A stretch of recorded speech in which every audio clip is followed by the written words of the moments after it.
Is Do Not Disturb mode turning on automatically on your Samsung phone? This can happen because of schedule settings, focus modes, or app conflicts. Don't fret. Here are step-by-step solutions to fix the Do Not Disturb mode turning on by itself.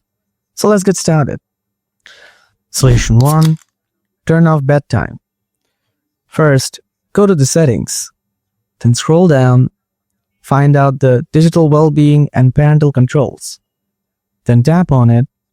Scroll down to the bottom. Now tap on bedtime mode. Simply turn it off. Solution 2. Turn off the schedule. Go back to the settings page. Scroll up. Tap on notifications. Then tap on Do Not Disturb. Here you can see the schedule option in the middle. Simply toggle it off. If you still have the same issue, then follow my last solution. Solution 3. Reset all settings. Go to the settings again. Now scroll down. Then tap General Management. Scroll down again. After that, tap Reset. Scroll down. Now tap Reset all settings. Then tap Reset settings. Again, tap Reset. Wait for a while. Hope that helped you fix the issue.